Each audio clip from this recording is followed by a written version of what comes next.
कथा करते हैं, समाज से जुड़े हैं, एकदम गांव में भी जाते हैं, विदेश में भी जाते हैं, तो उस समाज के अंदर के परिवर्तन में भारत में आप क्या बदलाव देख रहे हैं? मैं ऐसा मानता हूं, लोग कहते हैं कि मोदी जी आ गए इसलिए परिवर्तन हुआ। मैं ऐसा कहता हूं कि समाज जागा इसलिए मोदी जी आ गए, और समाज जागता रहेगा तब तक ही मोदी जी रहेंगे। देखिए, मोदी जी जो यहां आए हैं, ये सनातन समय है।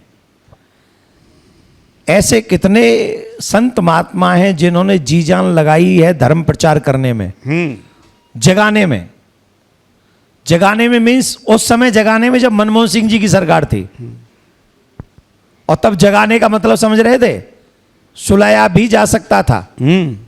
और बोलने के लिए ही कहते थे कि यार तुम पागल हो गए हो क्या तुम डाइवर्ट करते हो। उस समय जगाने वाले साधु संत महात्मा, मेरे जैसे तुच्छ कथाकार जो 2-4 आदमी आते थे उनको सुनाते थे। तो वो जागृति का एक फल था कि मोदी जी की सरकार बनी। मोदी जी के आने का ये फल है कि राम मंदिर बना। अब मोदी जी बने रहें, उसका एक और फल हो कि सनातन सुरक्षित हो, मथुरा में ठाकुर जी का मंदिर बने, और मंदिर और 1 साल बाद बने। उससे भी बड़ी बात कह रहा हूं, उससे भी बड़ी बात कह रहा हूं चौहान साहब, इसी मंच पे कह सकता हूं, वैसे तो मैं तो कहीं भी कह दूंगा, पर इस मंच पे उसकी गरिमा होगी। इस मंच पे कहने से उस बात को बल मिलेगा, क्योंकि आप यहां बैठे हैं। मंदिर, ठाकुर जी का मंदिर चाहे 1 साल बाद बने, लेकिन मोदी जी की सरकार बनने के बाद एक बड़ा काम होना चाहिए। किसी के माई के लाल में यह औकात ना हो कि वो हिंदू बहन बेटियों की तरफ आंख उठाकर देख सके। यह पहला काम होना चाहिए। और जो हिंदू बहन बेटियों को षड्यंत्र के माध्यम से टारगेट कर रहे हैं, कोई कह रहा है मेरा टारगेट 50 था, कोई कह रहा है मेरा टारगेट 100 था, कोई कह रहा है, ऐसे लोगों को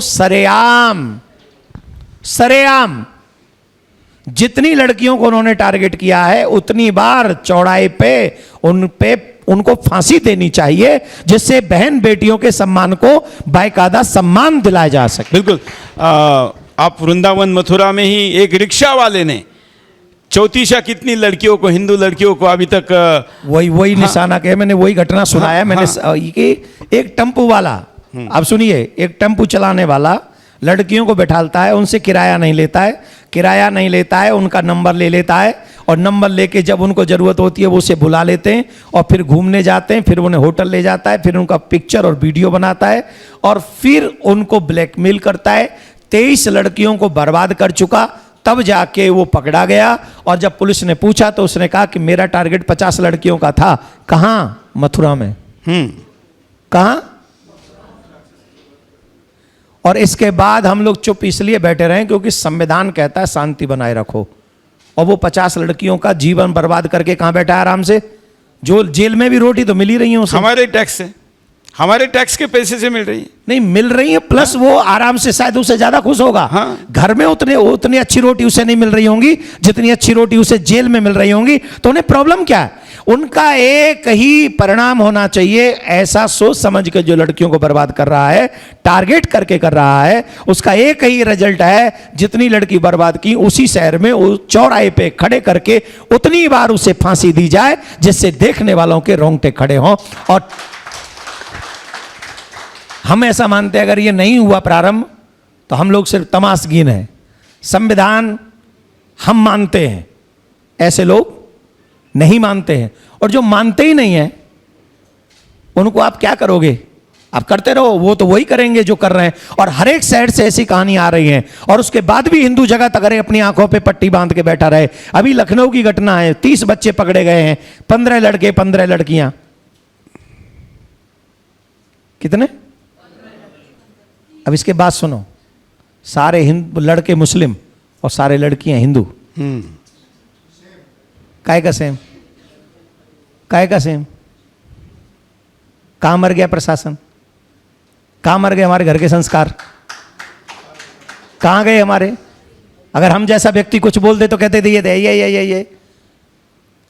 ये शर्म की बात है कि वो 15 की 15 लड़कियां हिंदू हैं, एक भी मुस्लिम लड़की नहीं है, एक भी हिंदू लड़का नहीं है।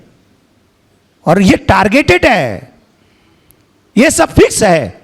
और ये फिक्स होने के बाद भी अगर हम हाथ पे हाथ धरे बैठा रहे हिंदू जगत, तो हम एक ही बात कहेंगे, तुम लोग वो जिम्मेदार लोग होगे जो आने वाली पीढ़ी के लिए नर्क तैयार करके जा रहे हो, और उसके जिम्मेदार होंगे आप, उसके जिम्मेदार होंगे हम, और उसके जिम्मेदार होंगे वर्तमान में शासन प्रशासन में बैठे हुए लोग।